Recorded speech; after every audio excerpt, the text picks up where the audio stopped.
Hello you beautiful people and welcome back to Let's Play Warhammer 40k Inquisitor Prophecy, where we start with talking to Omicron Ark.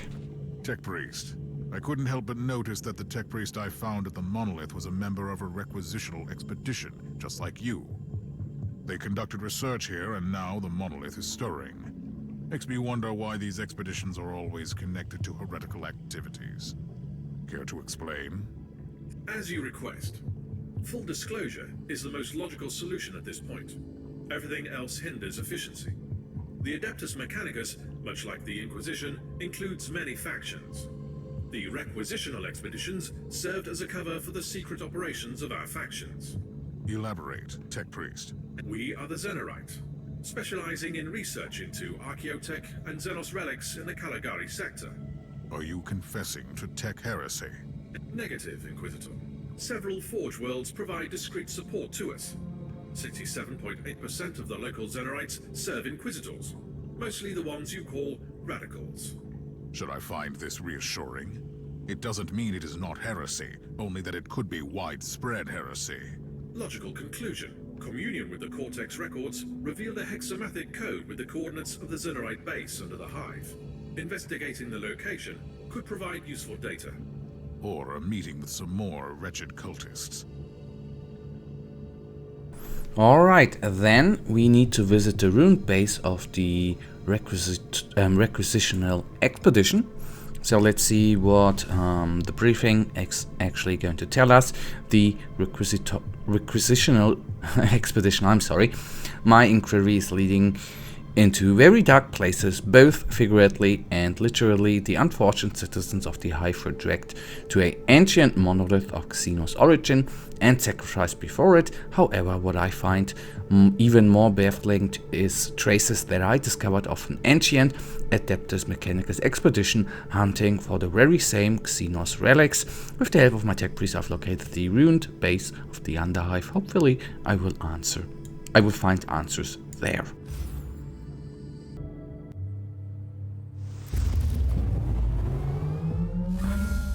Data serves detect 3 locations with faint traces of machine spirit activity.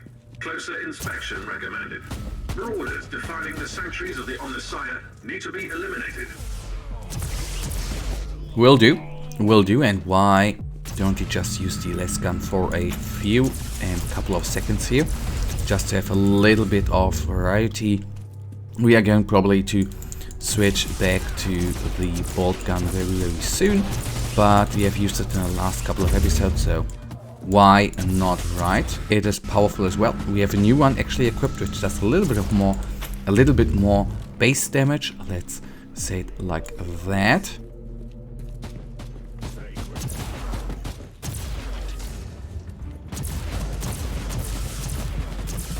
But I think obviously the bolt gun is doing more damage, and especially against singular enemies I think it is better. Okay, they are gone. They are 2.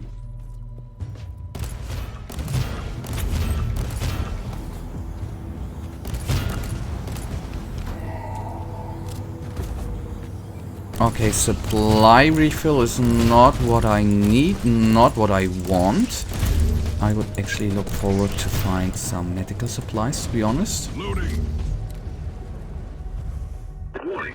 Next security door is locked with a code anathema. A primitive but efficient method to bar the mechanics. You should be able to override it.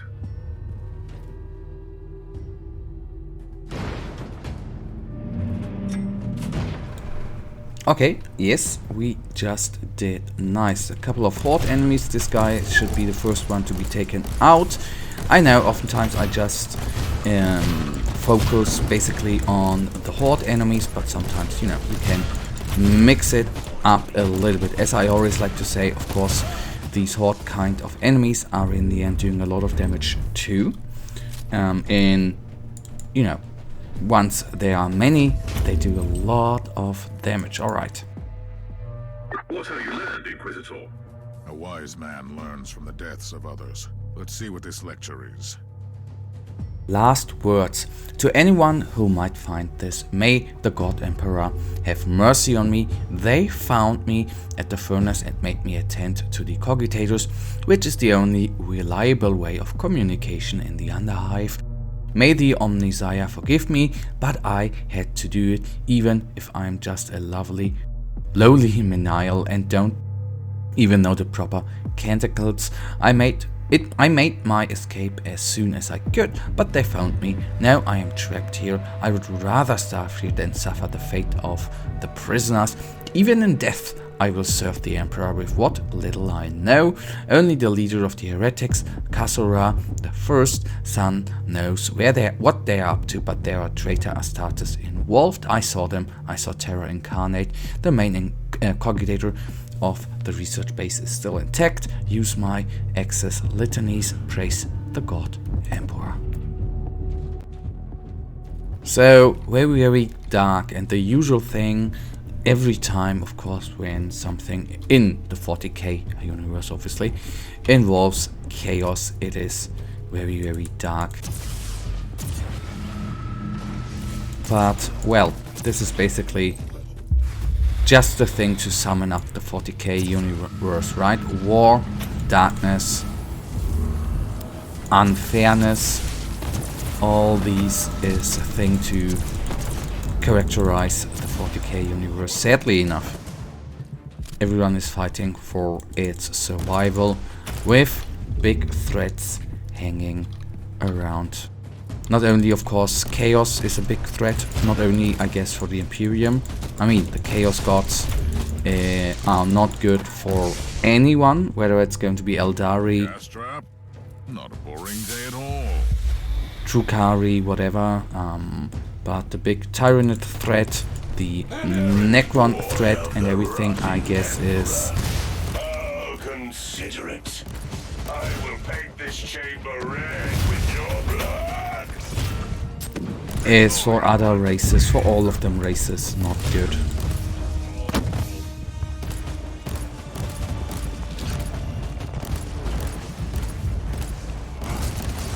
Traitor of mankind, wither in the war.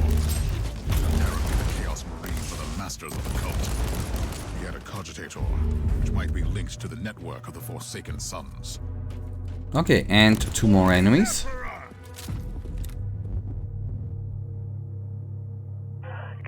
Report to the Master of the Truth. Glory to the Truth. We have disposed of the corpses of the tech priest from the base. There was almost no survivors left after your magnificent arrival. Only a few survivors remained. My disciples captured an unbeliever at the furnace who was able to establish a proper communication network and erase any records of the monoliths. He will begin his task immediately. My initiates have started to gather offerings to the dark gods. The hive dwellers have proven to be useful to our case. It is just as you said, Master. The light of the monoliths is weak now, but it is like a gathering whirlwind, growing with every soul sent to the warp. In time, it will become a mighty tempest. It is a gift from the gods, and the proper constellations for the great offering will only congregate in 3 decades. I will lead many to the truth, and we will have time to give thousands to the gods. I will report any further progress. Praise the truth and death to... So it's getting darker, and darker with all the offerings. Very uncool, actually. So we will use a little bit of HP, but the supply of grenades and the medical supply I want to take with me, even though, I mean, we have lost half of our HP, which might bite us in the ass, but in the end, you see, we at least have the one inoculator back and are full of grenades.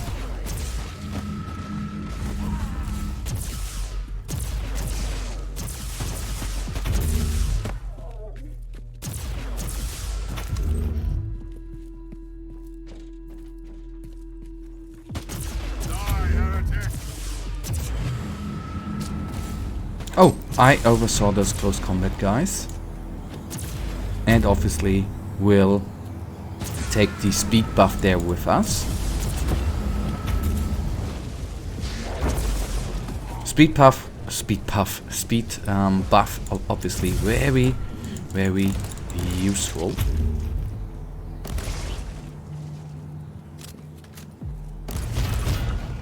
And here another monolith is. Welcome, fellow seeker of the truth.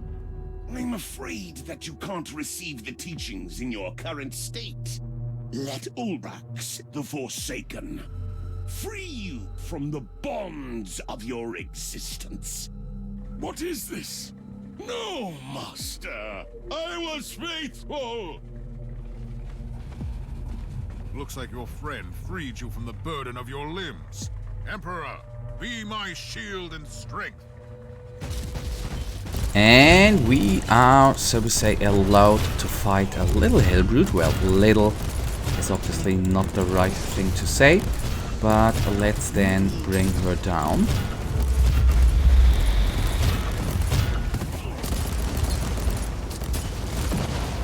Inquisitor, the leader of the cult might still be alive, but he has only a few minutes left. Send him up to the ship, and I will stabilize him for interrogation. My task is done here. I have brought the Emperor's justice to the faithless and avenged countless innocents.